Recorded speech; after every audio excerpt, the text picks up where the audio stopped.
See, that's what you can do without using a viewfinder, just keep shooting like that. Eventually you'll get one that's usable. What are different focal lengths and how do they affect the quality of our portraits? Let's find out. Say hello to Zoe, everyone, she's back. Hi everyone. Look how enthusiastic she is about coming into the studio today. We have set up a cluttered studio so that we can showcase to you how different focal lengths affect the pictures. We were discussing focal lengths with Zoe earlier. What did you say the focal lengths were? What number was it on your camera? 0.5. 0.5, not even 0.5, just 0.5. 0.5, if you want to go wide angle on your camera, on your phone, you just go to 0.5, right? We're going to explain why 0.5 is a nonsense in just a second. When I first started my photography journey, I was too afraid to ask what different focal lengths were and why longer lenses and wider lenses different and why they affected portraits in different ways. I was too intimidated to make it look like I didn't know what I was talking about. And I'm going to showcase that I still don't know, 21 years later, that I don't know what I'm talking about today. But I'm going to try and explain to you some of the differences in the focal lengths of lenses and how they affect portraits. We're going to start off right in the middle at 50mm. 50mm is Henri Cartier-Bresson's lens of choice. A lot of people in the high end of photography, a lot of people with too much money will go out and buy Leicas and they'll buy 50mm lenses and have aspirations to change the world with their photography, their amazing photography, because that's the focal length that he used. And they thought that he used it because he's some sort of aspirational genius. He is a genius, but he chose the focal length of 50mm in his lens because it was the cheapest lens at the time, because he didn't have a lot of money when he started his photography journey, and that is why it is synonymous with him. It's not the prince's lens, it is the pauper's lens, and that's what's so beautiful about it. It replicates 50mm, what we see with the eyes, with our eyes, roughly, like more or less. Some people argue it's 52mm, 52.5mm, but it's 50mm is what you're getting and what you're seeing with the eye. So it's a good starting point to start your photography journey on that lens. Today, however, we're going to start off with a wide angle shot and show you what we mean by that. What do we mean by wide angle, Zoe?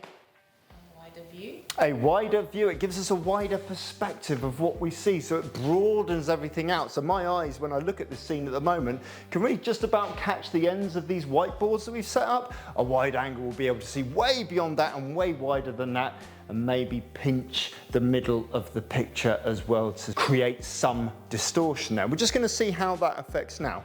We've strapped my camera up here with a 14 to 35mm on the end here, f4 lens on my Canon R6. We've set up just a very simple softbox on an Elinchrom 3. It's just shooting. f8, 160th of a second, ISO 100. Very simple setup. If you've seen any of my videos previously, you'll see that this is the setup that I often use at the start. And we're just going to take a shot here of Zoe from around about a metre away, not long away at all.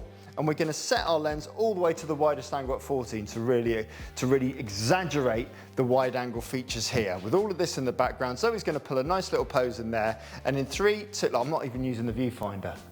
Look at that. I think that's the first time I've not used a viewfinder. And yeah, I know, do that pose again. There we go. See, that's what you can do without using the viewfinder. Just keep shooting like that. Eventually you'll get one that's usable. But yeah, now if we actually use the viewfinder, a nice simple pose straight into the lens here. 3, 2, 1, and go there. Beautiful. And there it is there. So we can see there that from about a metre away, we can see the entire scene that we've got there of our studio. We've got our advertising banner in the background, we've got all the tripods we set up, we can see our lights, we can see a bit of the backdrop at the top there. It's really giving us a super wide perspective there. What if we try and take just a head and shoulders picture of Zoe with this lens here? She knows that this is going to go brilliantly. So we're just going to come in super close here and 3, 2, 1, go. Now, there's a couple of downsides to this, to shooting portraits with a wide angle. The main benefit of it is that you can shoot portraits in a small space. So if you're restricted on space with your portrait photography, the wide angle lens will allow you to work with someone in a close space and still get shots that get most of the information within your viewfinder. The downside to it is that it's going to exaggerate everything. It's going to create slightly bulbous looking images that are slightly wider at the edges and exaggerate features at the edge of the frame and pinch features in the middle of the frame, okay? Which, as you can see from Zoe's reaction there, she's just seen the photo out of the corner of her eye. And what's your review of that photo, Zoe? Bulbous. Bulbous. I don't think a lot of people like their portraits to be described as bulbous. I don't think that's something that people are really looking for. No. Okay, so that's the major downside to it. And also the other downside to it is that if you do have cluttering, you do have a background that you're not considering in the frame, you're going to be able to see it in that shot. You're going to see all of the tripods and all the things and any distracting elements that you have in the background, particularly when you're working outside as well, if you're shooting these sorts of portraits outside, trees and pylons and all that kind of thing. So we're going to go to the other end of the extreme now and have a look from a 14mm lens how that compares to a 200mm lens, and we're going to change lens now. We've strapped on a 70 to 200mm lens onto the front of my camera. A lot of proper professional photographers like using this lens for portraits, and I've put it all the way up to 200 here. So bring ourselves around here, we'll see how far away I am from Zoe in this shot. If we start to walk in, 1, 2, 3, 4, around about 6 meters away from Zoe I'm going to be here. And we're just going to take this shot here nice and close. Perfect. 3, 1 more, 3, 2 and 1, go.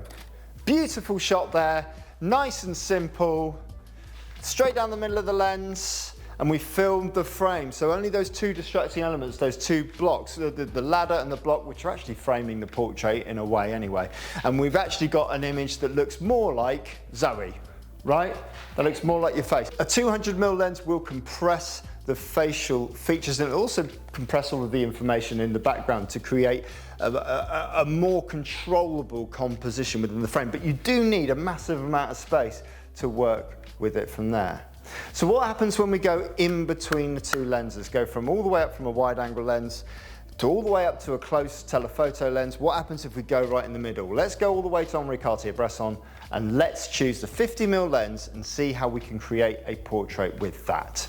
So this 50mm lens is going to replicate exactly what the eye sees. So we've just strapped it on here. Nice entry-level lens, 1.4, f1.4 this opens up to. So it's a nice fast lens, but we haven't changed any of these settings in the camera. We're just going to work with Zoe here, try and fill the frame in exactly the same way. 3, 2, 1, go.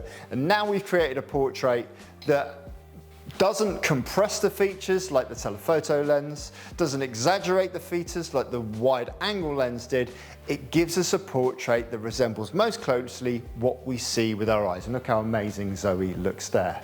As we did say earlier though, it opens up to f1.4, so it opens up quite wide, and we're just going to do that in camera now. Open this up, f1.4, and see if we can use the shallow depth of field to almost obliterate all of the information in the background, the ladder, the blocks, and all those sorts of things, so that we use in the bokeh to make them go sharply out of focus, so that we can really bring sharply out of focus. What an oxymoron that is. To make them go out of focus and then bring that focus pin sharp into Zoe's eyes here. So we just opened up nice and wide there to f1.4, 3, 2, 1, go. And can we have a guess as to what's happened to that picture there for the viewers at home? Yes, that's correct. It's massively overexposed because we have opened up the aperture, we're letting more light into the camera, and we haven't changed anything else in the scene. So what we need to do is we need to balance out that exposure. We can't really bring the power of this light down any further because it's pretty low on its settings, and it's such a massive fall off from f8 to f1.4. So what we're going to do is we're going to use the high speed synchronization between this Elinchrom light and this Canon camera to shoot all the way up to 1/2500th of a second. High speed shutter sync, which should give us this nice clean headshot here with no distractions in the background, because everything in the background has gone out of focus. And when we start to take slightly different shots here, there, perfect, there, perfect, perfect, one more, 3, 2, 1, turn your body around this way there for me, just give me one this way, that's it, perfect, looking towards me, 3, open the body up towards me, 3, 2 and 1, there. And relax, perfect. So we've got a range of shots there where we've managed to not really have the background elements that were distracting on the wide angle portrait to be much of a problem. We also are working in a range here where we're not too close to our model, but also not massively far away from our model. So when we're talking to her and communicating with her and trying to work in collaboration together, it's a little bit easy to do it from here. It's almost impossible to do it when we're super close here. Exactly, that is the reaction. And it's quite difficult to do it all the way back there when you're sort of shouting over a long distance to get that collaborative process going. But overall, that's the difference between the lens from your 14mm all the way up to 200mm with your 50mm in the middle.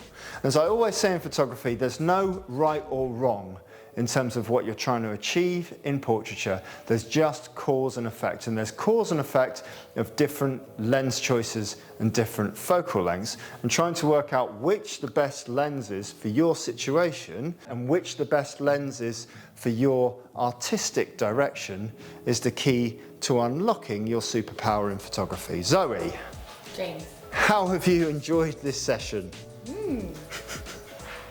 It's the second time we shot it because we shot it about 10 minutes ago entirely on slow motion and that footage was unusable. What do people at home need to do, Zoe? Like, subscribe, Yeah, leave nice comments. leave a nice comment. Visit our YouTube, visit our website at nofussmust.com where you can download your free posing guide. You can also download one of our courses, our 1 light, our 2 light and our 3 light course, so you can understand the basics of portrait lighting. If you've bought your first off-camera flash, they are perfect for you. Thank you very much for watching, and as ever, all the very best.